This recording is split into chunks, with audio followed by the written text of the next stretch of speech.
You've probably heard the advice, mix with your ears, not with your eyes. And I do agree. I mean, your ears are the ultimate judge of what sounds good for your music. But here's the thing that advice seems to ignore. The fact that ears are subjective, that they get tired, that they change and adapt moment by moment, hour by hour, day by day. But meters don't. Meters are objective. They just confirm or deny what you think you're hearing is what you're actually hearing, so that you're not second-guessing yourself all the way through a production. And 15 years on of recording, mixing, producing in Logic Pro, I use meters more now than I did when I first got started. Not because my ears are getting worse, at least hopefully, but because I understand what the meters are trying to tell me. So in today's video, I want to show you the 3 meters that I use constantly when I work in Logic Pro that will help you become a faster, more confident mixer or producer. On screen, I have 3 examples to demonstrate how helpful metering can be for dissecting and working with the tracks in your projects. First, I want you to take a listen to this small section of this vocal performance and pay special attention to the sibilance, those S sounds in each of these lines. The things I would have said if I had the chance to go back and set it all straight. Okay, so right around bar 14 is the most intense S sound. And sibilance is something that more times than not, we have to manage in our vocal performances, which is why Logic Pro provides a De-Esser. The whole point of a De-Esser is to reduce the level of sibilance. But it can be difficult to really understand where those S sounds occur. With the De-Esser 2's relative mode, it's a lot easier. For example, if I just press play. The things I would have said if I had the chance to go back and set it all straight. Every time the vocal sibilance exceeds the threshold, which is set for detecting sibilance, we see a reduction. Plus, the De-Esser 2 provides a filter solo, so we can listen specifically for the sibilant activity. The things I would have said if I had the chance. But again, it's kind of hard to wrap your head around and tune your ears into what the De-Esser 2 is doing based on these controls. Personally, I find it a lot easier to use the spectrum analyzer of the channel EQ. So I'm just going to reset the channel EQ back to the default. And I want you to just watch the spectrum analyzer, the line that moves around when audio plays. Just watch that and just watch for when those S's occur. The things I would have said if I had the chance to go back and set it all straight. Let me adjust the scale on the left-hand side so we can see more of the spectrum analyzer.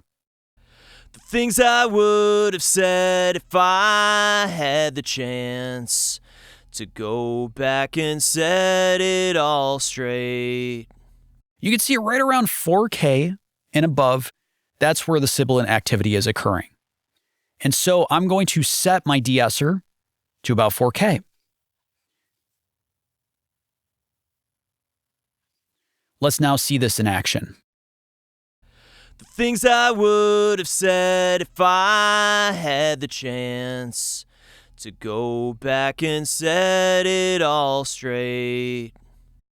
And just like that, I'm able to set the De-Esser for this vocal without having to listen super intently to the filter solo or anything else. And again, this is not a substitute for listening, but instead it assists your ability to listen.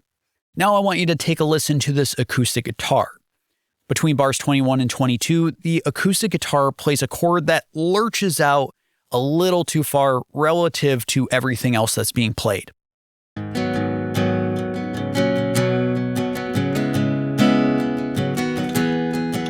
Do you hear that? Let's take a listen again.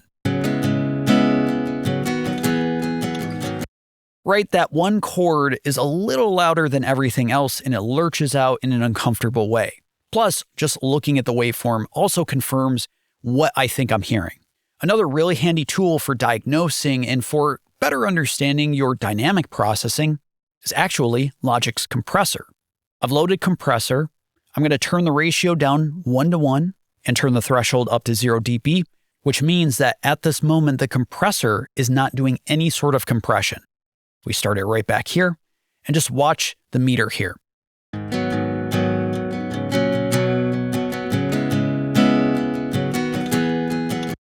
The needle isn't moving on the meter, so the compressor is not compressing.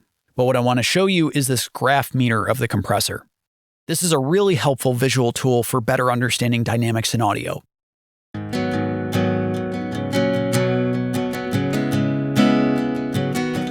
You can see that one chord is right there. And if you just look at the peak meter here, you can see it jump significantly.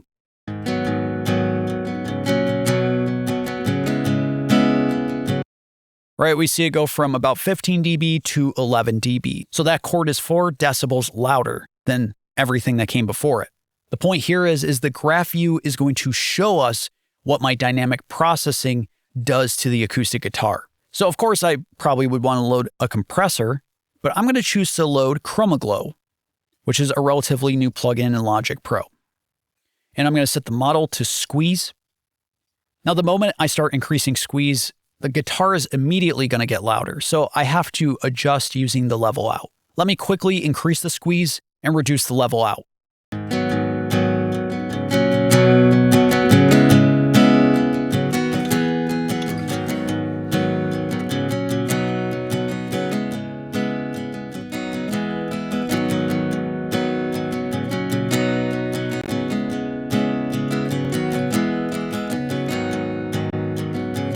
Okay, I think that's comparable.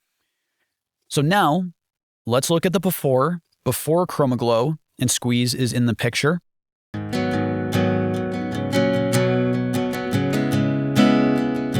Okay, that's our one chord. Let me now bring it in and let's listen again.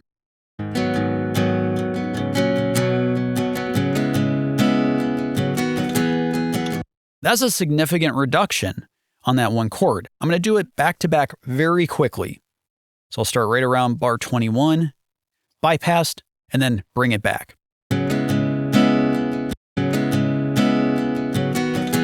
Right, and if we even look at the peak meter here, 11.3,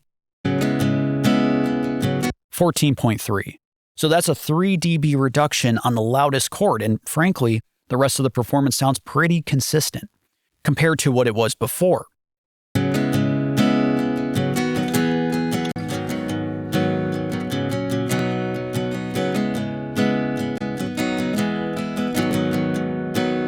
Maybe a little louder, but still, it feels better. It feels like the guitar is more consistent, especially with that one chord. This graph view of the compressor is really helpful for understanding the dynamic processing that you use on different tracks like vocals or guitars or drums. I will also load a compressor onto the stereo output, not just for compressing, but just for better understanding the dynamics of my mix, from the peak activity to the more average activity. For this third example, I have a multi-track drum recording. I want to show you how the correlation meter to help you better understand and diagnose the phase of your multi-track recordings. So I have drum overheads, kick drum, snare top and bottom, and the floor tom. If we take a quick listen.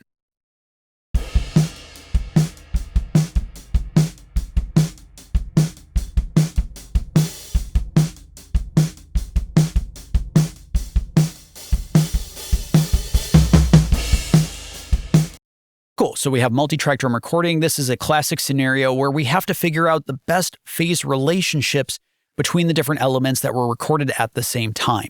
Maybe you're not tracking a drum kit, but you're recording maybe an acoustic guitar with more than one microphone, or anything that requires more than one microphone, or is a stereo signal. Let's start with the drum overheads, because I want to demonstrate to you right now what a track in phase sounds like and what it sounds like out of phase. And I'm going to load on my drum track stack here an instance of the correlation meter, so we can visually see what's going on. I have the correlation meter on the drum track stack, and on the overheads, I have an instance of the gain plugin. Let's take a listen to the overheads as is.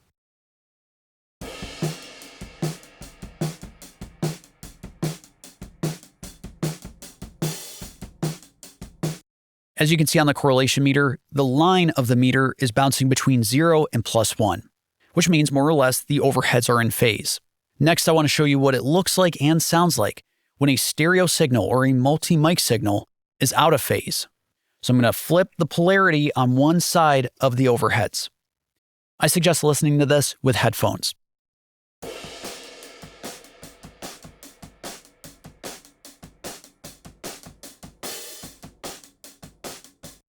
The correlation meter is clearly bouncing between the 0 and -1 portion of the meter, meaning the signal is out of phase. And if you were listening with headphones, you very likely got this sensation of almost like the headphones were trying to suck the brains out of your head. It's a really weird feeling, and that's a telltale sign of when a mix or a stereo signal or a multi-mic recording is out of phase. Of course, we want to get rid of this gain plugin because we want our overheads in phase, not out of phase. So I'm just going to remove the gain plugin. Now that's a really clear, obvious example, but what happens when you introduce other kit elements like the kick or the snare?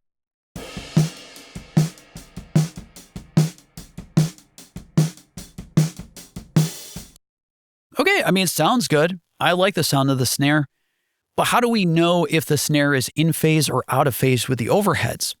Well, I would load a gain plugin and flip the polarity and listen to the snare in relation to the overheads.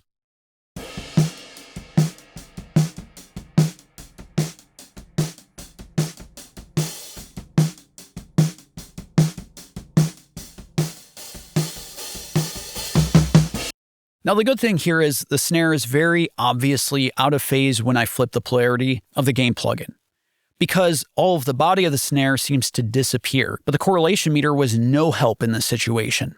It just kept bouncing along happily on the right side, that 0 to +1 section of the meter.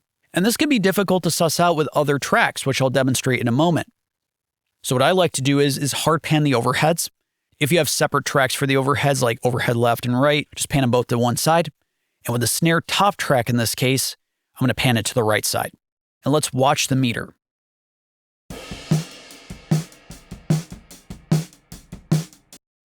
It's a little weird sounding, but the meter is happily bouncing on the plus side. So we know the snare is in phase with the overheads. Let me now flip the polarity of the snare track. Now the meter is bouncing between -1 and 0, so we know the snare is now out of phase with the overheads. Perfect. So we know, again, leave the gain plugin off. We don't need to flip the phase, but in some cases you may have to. Let's now try the overheads against the kick. So the overheads are to the left 100%, the kick to the right 100%. Let's see what happens, and I'll load the gain plugin.